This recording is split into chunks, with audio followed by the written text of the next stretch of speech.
mas malabo di hamak ngayon. Talaga bang may assassin na na-identify noong Pebrero o wala?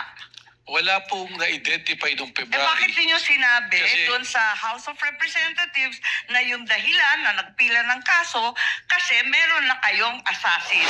Madalas naman kami magkikita ni Director Matibag dahil marami siyang iniimbestigahan na kasama ako doon. So I'll be seeing you, Mr. Mr. Presiding Officer, for the witness. Sir, nung May 13, you're recorded as saying, katunayan, nakiusap nga po ako kay John Consulta na puntahan kami dito sa Sequoia Hotel dahil meron po kaming planning mula po pa kaninang umaga, and you went on to say nandun ka with all the deputy directors, etc. Do you confirm? Oh, well, nakausap ko po si John Consulta. No, just except confirm, sir. Did you say Yes, I that na talked nandun to- kayo sa Sequoia? Hindi, yun lang. Yung statement na Mahaba yun. po kasi yung statement niyo. I just pasensya need na. you to confirm, did you say that you were in Sequoia? Yes, I talked to... Thank you. to So John you are Consulta. confirming? Okay. Yes po. And then later on, dinagdag nyo, wala kami sa Senado, we are on stand down because that's the instructions. Did you also say that? Yes po. Thank you. Meanwhile, in another interview, you then said, mayroon request si GM Veloso to help them secure the area kasi napapansin nila na magulo, labas-pasok. Nagpadala kaming ilan lang na ahente, parang 4 to 6 na tao na nag-iikot sa premises ng GIS. Hindi pumasok sa Senado. I am quoting Inquirer dated 13 May 2026. Did you say this? Yes, sa GSIS po. Okay, thank you. So, I asked now for the kind indulgence. May papa-flash lang ako. It's just a photo, dear colleagues, both parties. Paki-flash lang. So, sabi nyo nasa GSIS. You confirm na nasa GSIS yung Tama mga po. ahente mo. Ito, I'm just showing the Senate website for the record. Senate website. Tapos po, nandito po sa right corner. Can you read it, sir? It says contact information. Can you read it? Hindi ko po Okay, mabasa. paabot ko sa page yung same thing. It is just the Senate website. Page, pakiabot. Thank you. Pakibasa lang po yung address ng Senado.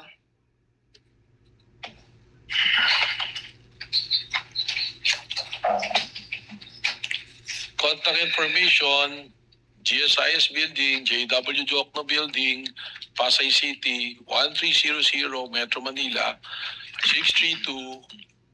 Okay na po yung phone number, no need. Apo. So pakiulit, ano hong building? GSIS Building. Opo, kasi nag-iisa lang naman ho ang address namin. Umuupa po kami dito sa GSIS. Iisang building lang ho po yun. And for the record, kung saan nakita yung tao mo, likod lang po yun ng office ni Senator Loren Legarda. Nasa video po yun. I will not bother everyone with that. Kung gusto nyo, presiding officer, I can, but for now, I won't. Kasama po yun sa area na inuupahan ng Senado sa GSIS. We are paying rent. For the information of all. So yan po ang gusto ko lang ma-establish. It seems kasi po na you swore an oath, no, to tell the truth, the whole truth, and nothing but the truth. Is that correct? Yes po. Thank you very much. So, sa kaalaman po ng ating mga nanunood at masigasig na taga-subaybay ng mga kababayan natin, Rule 133 on the weight and sufficiency of evidence. Sabi sa Section 1, preponderance of evidence, in determining where the preponderance or superior weight of evidence on the issues involved lies, the court may consider all the facts and circumstances of the case, the witness's manner of testifying, their intelligence, and also their personal credibility.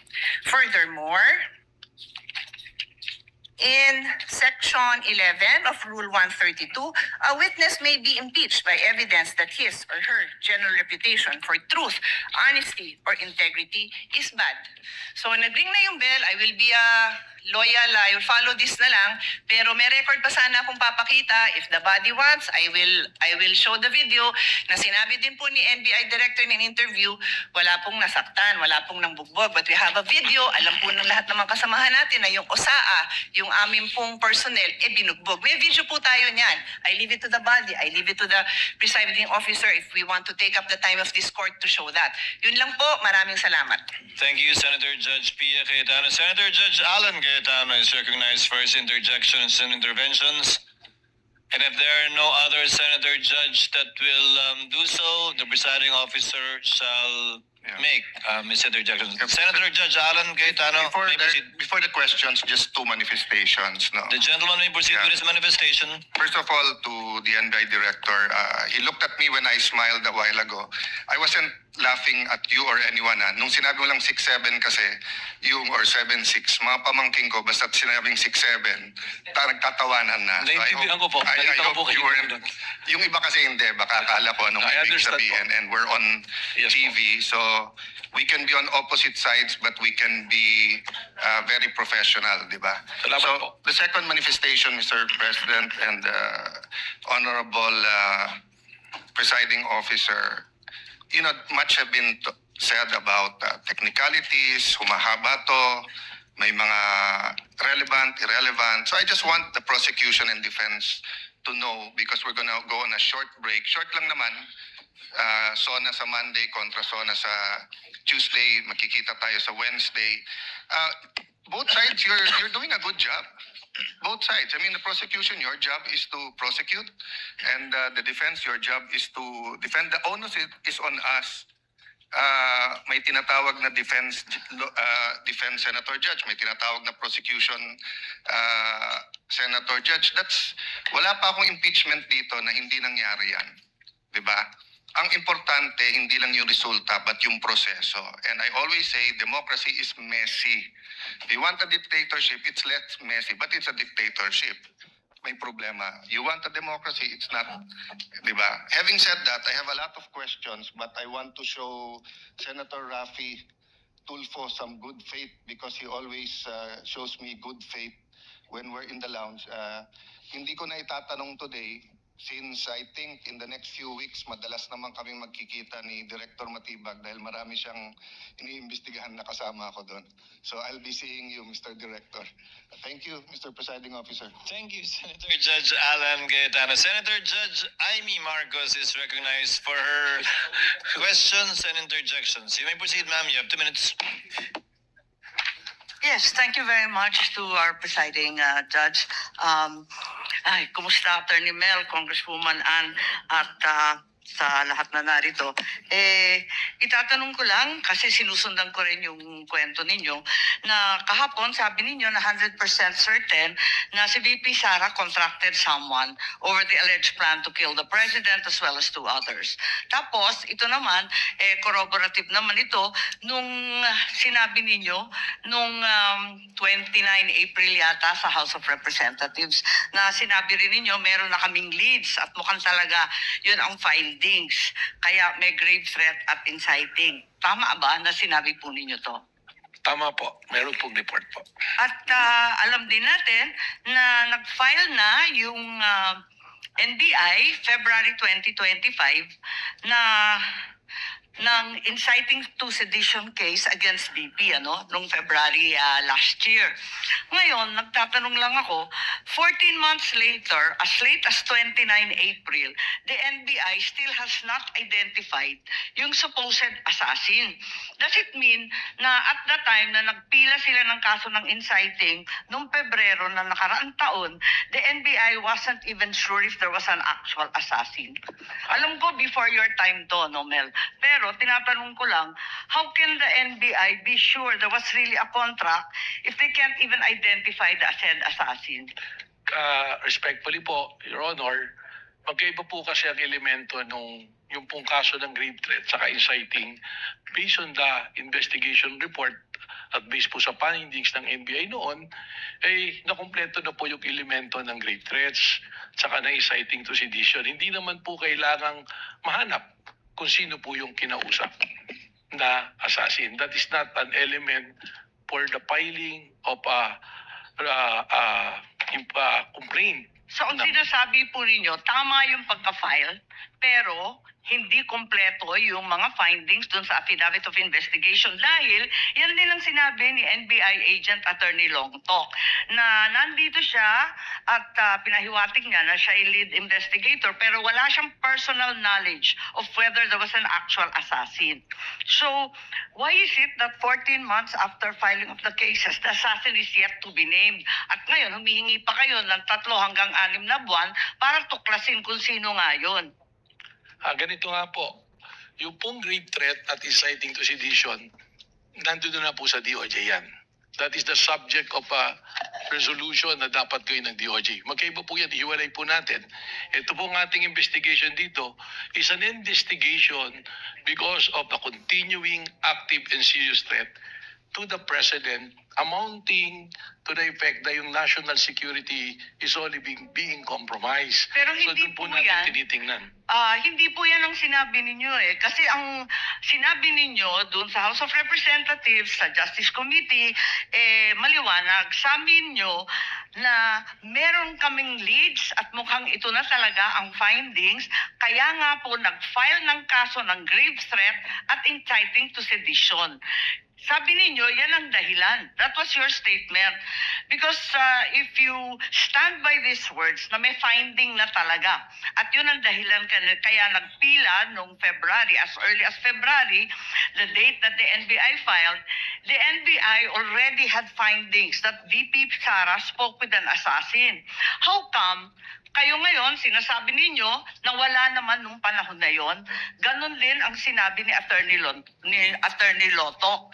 So, hindi ko maintindihan ngayon, talaga bang may assassin na na-identify nung Pebrero o wala? Wala pong na-identify nung Bakit February. ninyo sinabi Kasi- doon sa House of Representatives na yung dahilan na nagpila ng kaso kasi meron na kayong assassin? That is totally magkaiba po na issue. Again, babalik po ako. Pareho yung issue eh, kasi yun din ang inaalam ng Justice Committee noon eh. At ang Ang liwanag na sabi niyo, yung dahilan na nakapagpila na sila ay dahil natuklasan na yung assassin. Wala po akong sinabi doon na natuklasan. I also mentioned at that time that there are persons of interest. Ang Again, we have to go back po na yung inciting to the hawak sedition ko and po yung grave threat. transcript kasi. Okay Oo. po, tama naman po yung binabasa Kaya niyo. nga nag-file ng kaso kasi meron na kaming leads. Well, Ang liwanag ng pagkasabi ninyo eh. we are referring, may lead na nga po, ibig sabihin, yung pong grave threat completed na eh. Meron ng threat. In fact, tumatawid na po tayo sa merong kinausap. And we are already talking about na doon sa admission ni mismo ni Vice President Sara na meron siyang kinausap na papatay at pumayag yung papatay. Parang napakaliwanag ng sinabi niyo noon at mas malabo di hamak ngayon. Ngayon, bakit kinailangan pa mag-issue ng AO11 kung talaga namang continuing investigation? Dahil ba ito sa April 12 yung sinasabi niyong Rage Coalition? Kasama po yan, paulit-ulit ko pong sinasabi na there is a 5 points na tinignan po natin na ginagamit po ng isang social Yes, we're service. aware of that. The sexual, economic, etc. Alam naman natin yon kasi yan din ang gamit ng US, di ba? Tama po. Kaya po, merong ongoing investigation. Sinabi ko na yung threat is serious, continuing, and active, na ito po ay tumatawid na rin to the level of national security. Kung talagang may pattern of violence, doon sa Rage Coalition launching, andun ba si VP Sara? Wala po. Ganun pala eh. As a matter of fact, she wasn't even there. Siya ba nagsalita? Siya ba nagsabi? She wasn't even there. Siya ba nagsalita? Siya ba nagsabi nun? Si Mayor Basti po. Are you implying na may conspiracy kay VP Sara at Mayor Baste to have the president killed? Yan po yung aming tinitingnan. Kanina po, tanong ni Senator Ping Lacson, tinitingnan po natin kung merong sabwatan po na nangyayari. May katibayan ba tayo dito sa conspiracy? Dahil matindi ang pinag-aralan nyo bilang abogado. Sapat ba ito para ipakita na may conspiracy dun sa dalawa? Yun po din yung sagot ko kanina kay Senator Ping Lacson, kaya po hindi pa nakasuhan sapagkat tulad po ng mga kaso na pumapasok at alam po ng mga abogado na conspiracy is sometimes harder to prove than the crime itself. That's why we have to make a case build up para masiguro po natin nang isasama ng pangkaso Sa ay madaling lulusot. sabi, wala pa pong katibayan ng conspiracy. Yun po yung tinitingnan nga nating anggulo. Kaya Yun nga, tinitingnan ng pero sa ebidensya. ngayon, habang tayo ang naglilitis dito, wala pa. Kung meron na po, na-file na po namin yan. Kailangan po lumusot ito under Memorandum Circular number 20 of the Department of Justice. Ngayon, Reasonable certainty of conviction. alam natin yan.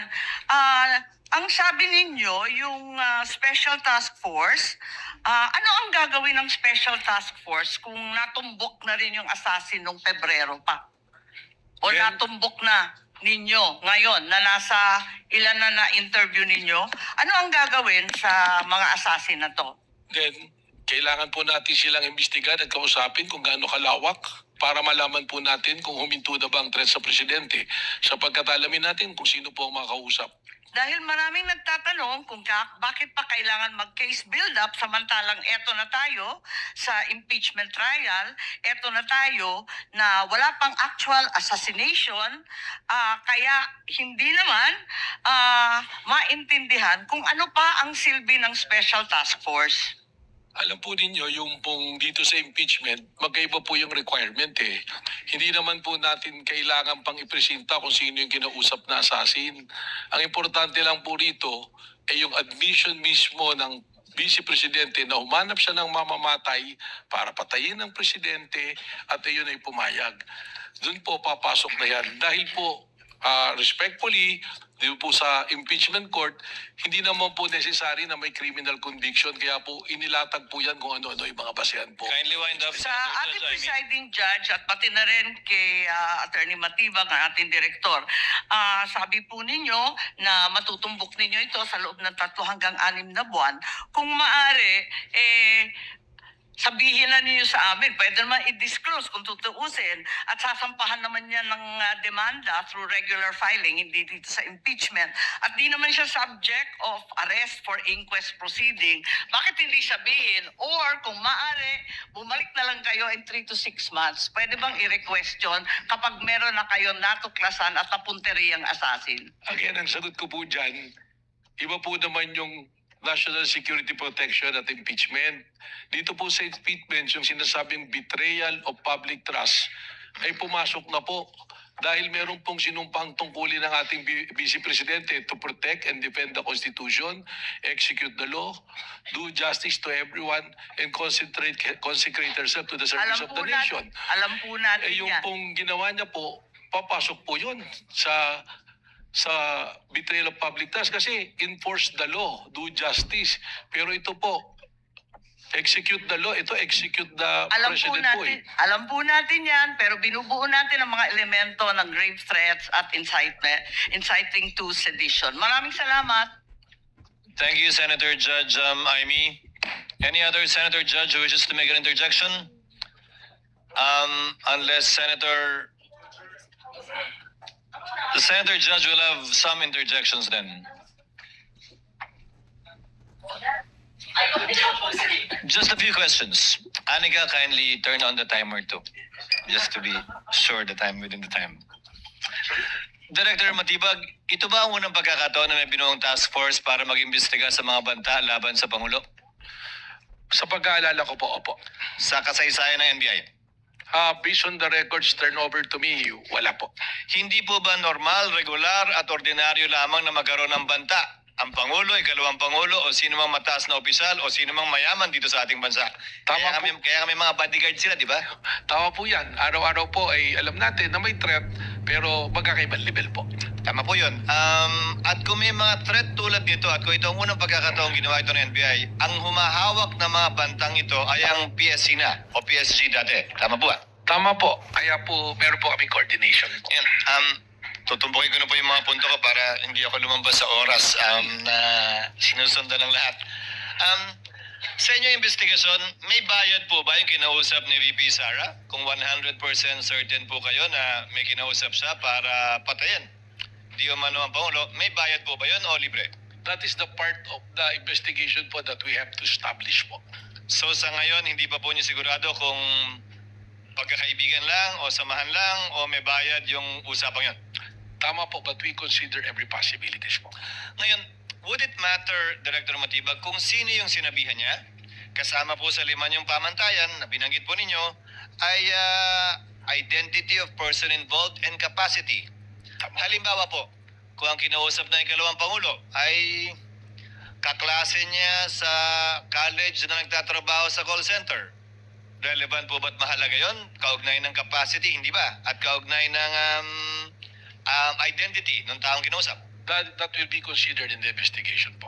So ibig sabihin, hindi po yun babagsak sa valid threat, hindi po ba? Hindi po natin alam at kailangan pong alamin yung kung ano yung pag-uusap, kung ano po ang mga konsiderasyon. Pero base sa inyong karanasan po, kung retired police, retired military, active police, marahil. May punto kayo, hindi po Mas ba? malaki po ang posibilidad.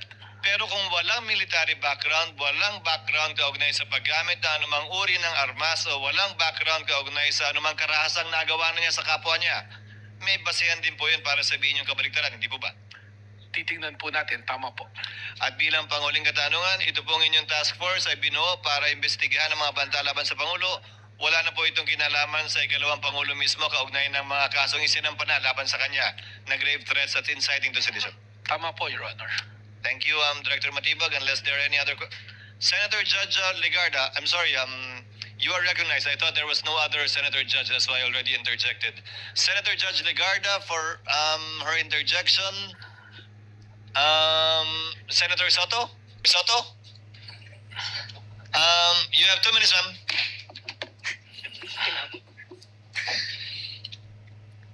I guess I'm the last to ask. I don't know why the majority senators, Macho Block, don't want me to ask simple questions on national security. You could laugh. No, this is levity aside. It's a barkada talk. It's very simple.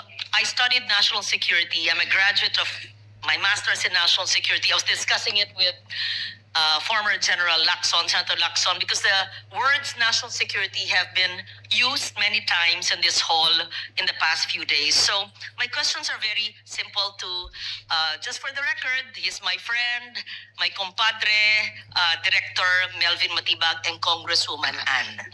Okay. So hindi po dahil nagpapalambot ako dahil kumpare ko siya, gusto ko lang ipahayag ang simpleng katanungan dahil madalas yung ginagamit, national security. At alam to ni Melvin, I'm a national security expert, graduate, I studied it. Batay po sa inyong kaalaman, records o ebidensyang nakalap, meron bang mas malawak na koordinasyon sa isang interagency task force o coordinated action sa pagitan ng inyong bureau, ang NBI, ang Presidential Security Command or Group, perhaps ang Philippine National Police, or even the National Security Council or ang NSA, at iba pang mga ahensyang may kaugnayan dahil sa mga alleged na pahayag ng ating Vice Presidente? Meron po, ako po meron makikipag-usap po sa PSG po, may coordination kami. Katunayan, yung pong aming ibang inaksyonan ay base po sa intel report po sa amin ng PSD, ng Presidential Security Command. At meron din nga po ako, nabanggit ko na kanina, pakipag-ugnayan po sa military at sa security cluster through the Executive Secretary po. So, all of these discussions, are there issuances, memoranda, notices, minutes, directives, reports, official documentation na nagpapatunay sa naturang coordination ng task force? Yung pong aking mga report ay aking pong isinusumite through the Office of Executive Secretary po. How long have you had this interagency task force, and is there such a name of a task force? Where was it? Kailan po tinatag? Kailan natapos? Was there a terminal report? And would you consider it, you've always said it's a national security concern. Well, there's no specific task force, but the coordination, as I said, is to the Executive Secretary, but we are also coordinating with the Presidential Security Command and on the military group po. Mr. Presiding Officer, would the reports of the interagency task force na tinatag ng NBI be given to the body so that we have an idea of the investigations conducted by the NBI? Has it been submitted? Let the presiding officer make a distinction. Again, the court should be a passive body. We should be receiving evidence through Through the prosecutor or the defense? through the yes. counsel Through of the the counsels. parties. Unless someone would present it, the court should simply await its submission, if at all, through the parties. So my question would be, was this submitted as part of your evidence, the terminal report and the investigations conducted by this interagency body? Because it's the first time I'm actually realizing that there was such an interagency body and that this was actually discussed in the National Security Council. Well, sabi ko nga po through the executive secretary, we have been making reports, and for reasons that I mentioned yesterday that I cannot give the reports that are confidential in nature, ay hindi ko po ito may bahagi sa impeachment court po na ito. So wala pong pinabigyan ng maski anong mga kopya ng reports, even just a summation of all these investigations. It was given po to the executive secretary po. And this court has Wala po. no copy of it. Therefore, I would terminate my questions here. And if we don't have a copy of that report, then we leave it at that. Thank you very much. Salamat po. Thank you, Senator Judge Legarda. If there are no other senator judges who wishes to make interjections, is there anything that I